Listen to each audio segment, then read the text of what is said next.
Graça e paz, amados. Sempre é um prazer compartilhar com você a palavra de Deus. Nós terminamos um assunto e eu gostaria que você voltasse alguns vídeos atrás para ver que assunto maravilhoso, e agora nós estamos entrando em um próximo assunto que é sobre a oração. Nós temos um chamado a orar, todos nós que somos chamados de cristãos, que professamos a fé em Cristo, que queremos vencer na vida, ter vitória em várias áreas da nossa vida, nós precisamos entender que nós temos um chamado à oração. Mas muitos cristãos desprezam este ato que é o beabá da cartilha cristã. Muitos cristãos acabam depreciando a importância de uma vida de oração, e a consequência é que pouco recebem ou nada recebem, e isso acaba culminando com murmuração contra Deus, contra a fé. Mas, amados, eu disse agora há pouco e repito que é o beabá da cartilha cristã. E nós vamos aprender juntos. Eu também estou aprendendo cada vez que eu leio, cada vez que eu pesquiso, cada vez que eu coloco meu rosto sobre a Bíblia ou sobre algum livro, eu estou aprendendo mais da santa e gloriosa palavra de Deus. Eu quero que você seja um vencedor, eu quero ser um vencedor. E eu quero também ouvir que os irmãos estão recebendo testemunhos, grandes testemunhos de vitória, de causas impossíveis aos homens, mas que é possível a Deus, mas tudo através da oração. E o primeiro ponto que eu quero tratar com vocês aqui é sobre os inimigos da oração. Eu fiz um esboçozinho aqui do lado sobre os inimigos da oração, e eu quero convidá-los a nós começarmos esta palavra breve, porque vai ser uma sequência, assim como o assunto anterior, também farei uma sequência sobre o dever de orar sempre e nunca desanimar. Eu quero começar com a primeira carta de Paulo a Timóteo, capítulo de número 2, versículos de 1 a 4. Estou aqui com a Bíblia de Estudo de Genebra, e ela vai trazer a seguinte expressão: antes de tudo, pois, exorto que se use a prática da súplica ou de súplicas, orações, intercessões, ações de graça em favor de todos os homens, em favor dos reis e de todos os que acham investidos de autoridade, para que vivamos vida tranquila e mansa. Tem tradução que diz: para que vivamos uma vida quieta e sossegada, com toda piedade e respeito. Isto é bom e aceitável diante de Deus, nosso Salvador, o qual deseja que todos os homens sejam salvos e cheguem ao pleno conhecimento da verdade. Então, olha que coisa maravilhosa nós aprendermos aqui sobre a oração. Volte mesmo, vocês vão me ver olhando para o lado aqui, que eu fiz um esboçozinho, não é? E, amados, eu anotei que há 6 terríveis armas que o diabo utiliza para paralisar as asas de oração dos filhos de Deus. A primeira coisa que eu anotei aqui é o cansaço. Isso mesmo, é o cansaço. Meus queridos, o cansaço paralisante. Não é que ninguém fique cansado. Claro que nós ficamos cansados. Você trabalha o dia todo, há irmãos aí que levantam 4, 5 horas da manhã, passam entre ida e volta 3 horas ou mais dentro de uma condução cheia. É estressante. Você chega em casa, muitas irmãs, por exemplo, ainda tem que fazer o serviço de casa, não é?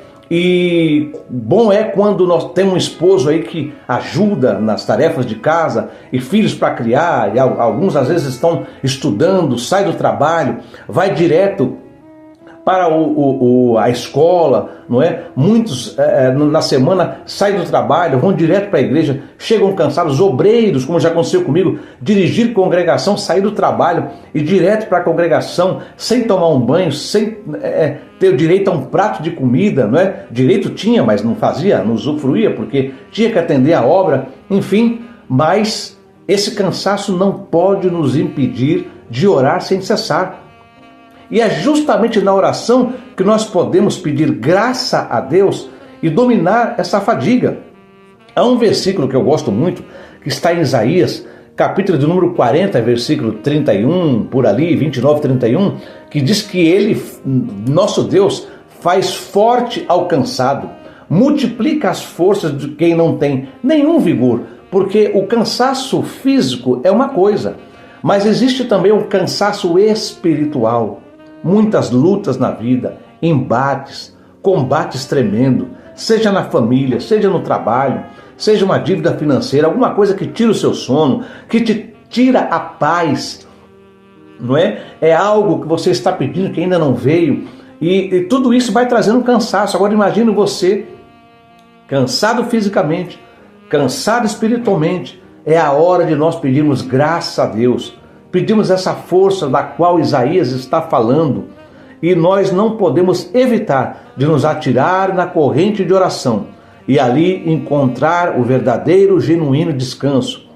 Eu me lembro que a minha mãe era uma mulher de oração, já dorme no Senhor, e houve uma época que eu estava fora dos caminhos do Senhor, zanzando por aí, e minha mãe, ela ia dobrar o joelho à noite, muitas vezes ela amanhecia de joelhos dobrados, o sono vinha, eu percebia que ela tinha, eu chegava em casa, olhava pela fresta da porta, eu via que ela tinha dormido com a cabeça em cima da almofada, intercedendo por mim, e Deus ouviu a oração da minha mãe, mesmo cansado, mesmo às vezes dormindo, não é durante a oração, mas ela venceu, porque ela lutou contra o cansaço.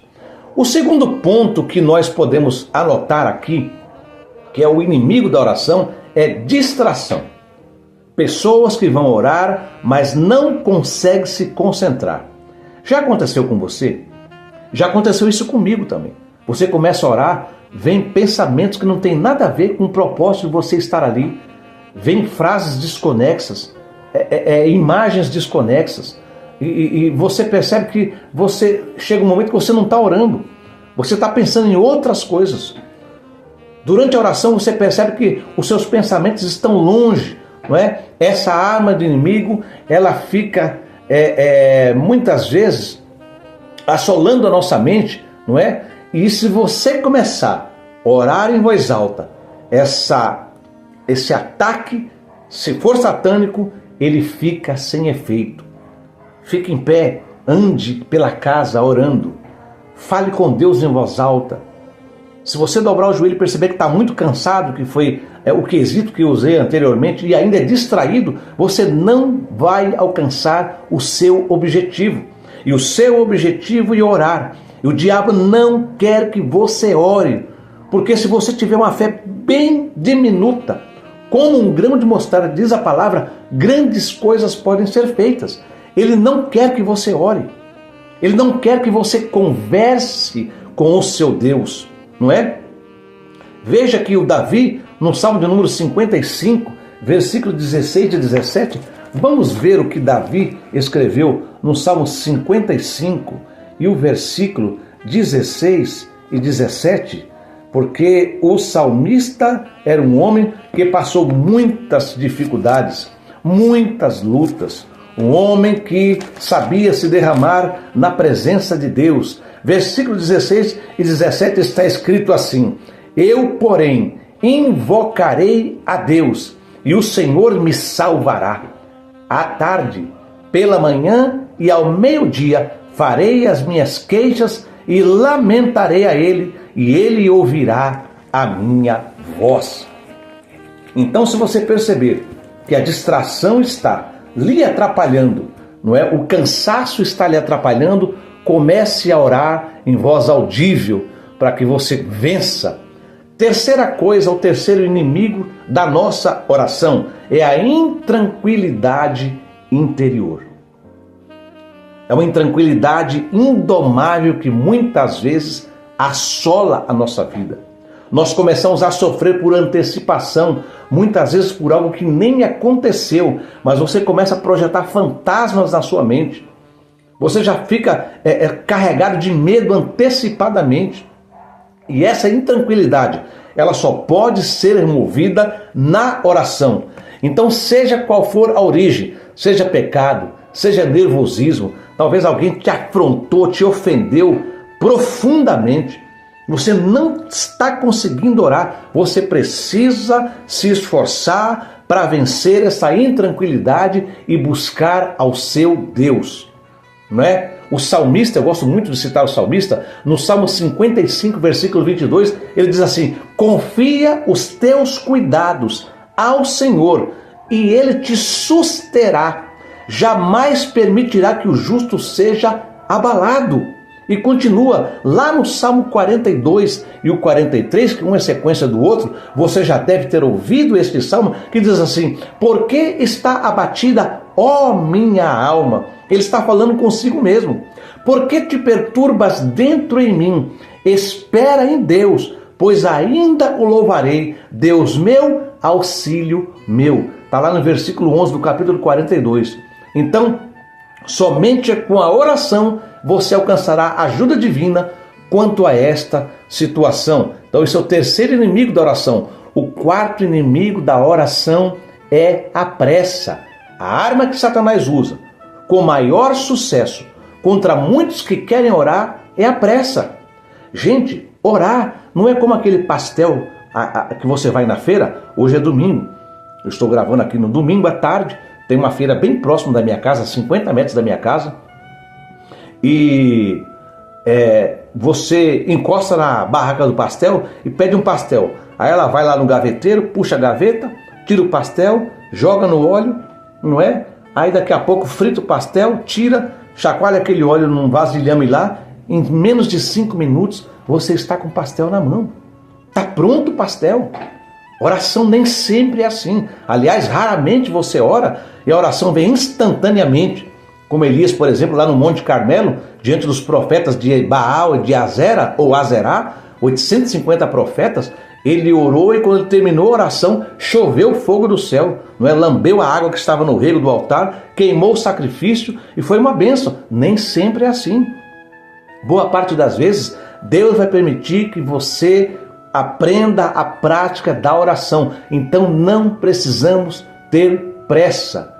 Em Eclesiastes capítulo 8, versículo 3, está escrito assim: não te apresses em deixar a presença dele. Dele quem? De Deus. Então qual é o motivo da tua pressa?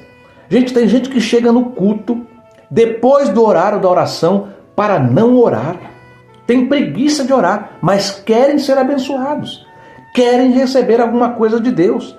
Querem ser agraciados com a ajuda divina, mas não querem se comunicar com o Pai. Por quê? Porque simplesmente a carne dominou e eles têm preguiça de orar.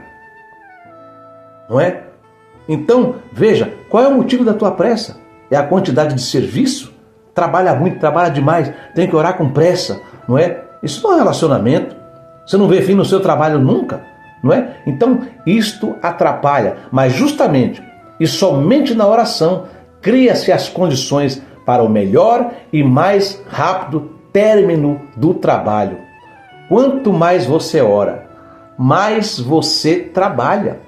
Eu sei que isso parece que é contra a lógica, mas gente, veja bem, o profeta Isaías, no capítulo 55, versículo 2 e 3, ele faz uma pergunta que ele diz assim: por que gastais o dinheiro naquilo que não é pão? Olha só o que ele anda perguntando. Por que você está gastando dinheiro naquilo que não é pão? Ou naquilo que não satisfaz? E o vosso suor naquilo que não traz proveito? Aí ele diz assim: ouvi-me atentamente, comei o que é bom, e vos deleitareis com finos manjares.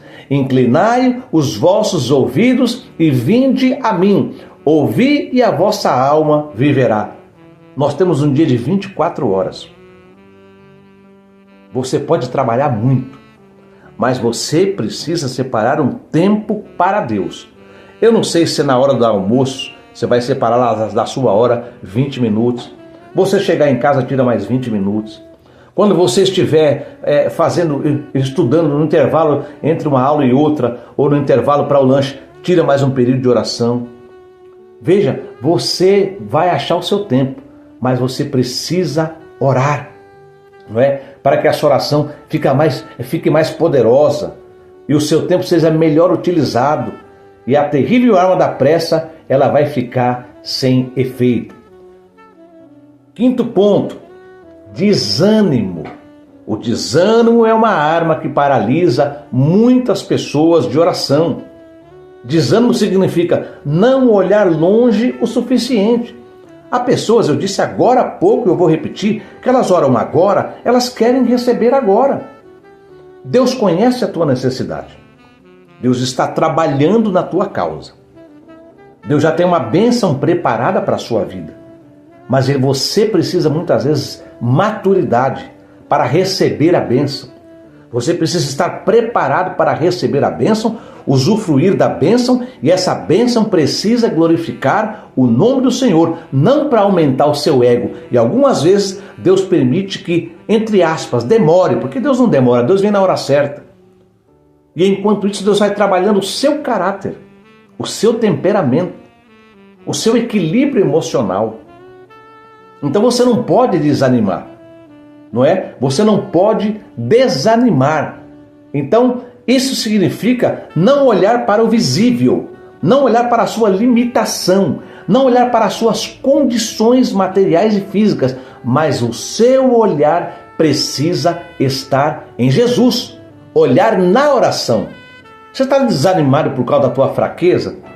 Ah, irmão, eu não consigo vencer minha fraqueza, eu tenho um vício, eu tenho uma mania, eu tenho um hábito, eu quero me livrar porque entristece a Deus, entristece o Espírito Santo, e eu oro, eu busco, parece que Deus não está ouvindo. Querido, Deus está ouvindo, mas enquanto a bênção não vem, você percebeu que você continua falando com Deus, continua nesse relacionamento com Deus, você continua exercitando a sua fé e acreditando que Ele vai te dar resposta, não é? Então você não pode desanimar por causa da tua fraqueza, não é? Você não pode desanimar por causa da dureza dos homens, seja uma perseguição, afronta que você esteja sofrendo, se desanima, não quer orar. Não, aí é que você tem que orar. Você não pode desanimar por causa de situações tristes.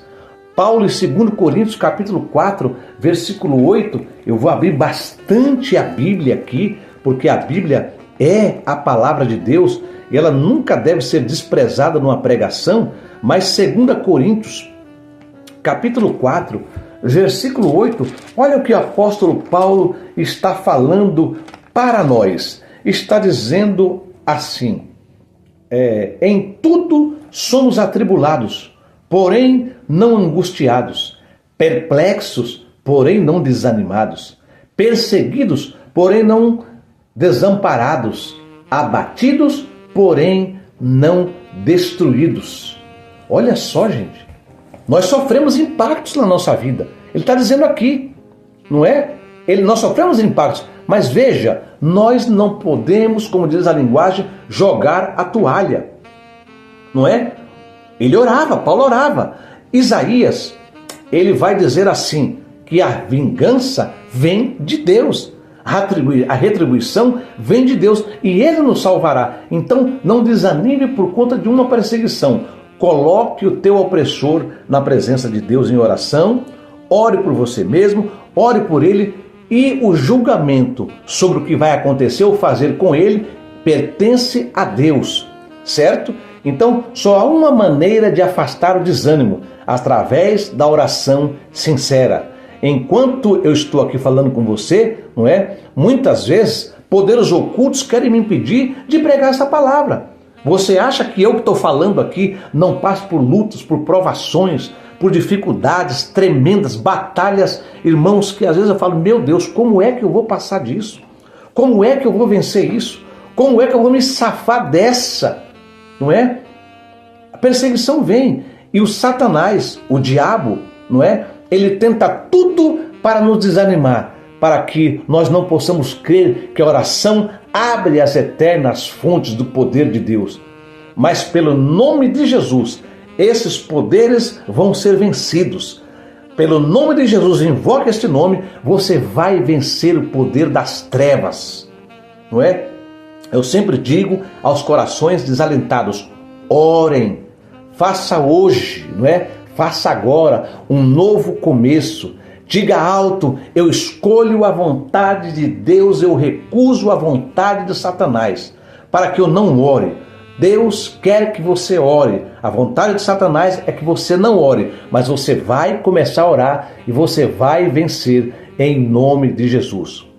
Ainda aqui no meu esboço, eu coloquei aqui a sexta coisa, é a indolência. A indolência é uma arma maliciosa que Satanás usará contra aqueles que querem tornar-se pessoas de oração, não é? Chama-se indolência. É a arma da carne, da impotência. Sabe, você se ajoelha, você quer orar, mas não sai quase nenhuma palavra.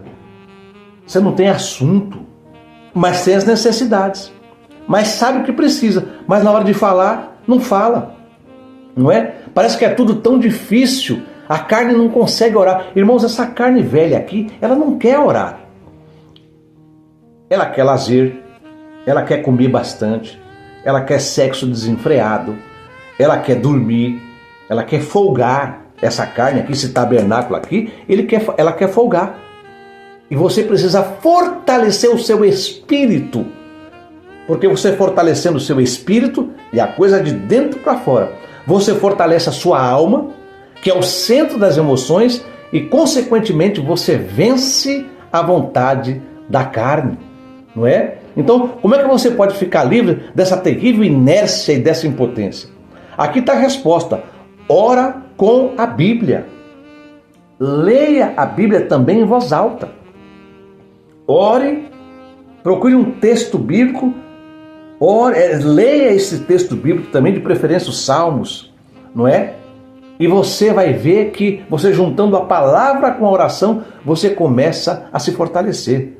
Gente, Jesus mandou pedir. Está lá em Mateus 7,7. Jesus disse, pedi e dar-se-vos-á. Buscai e achareis.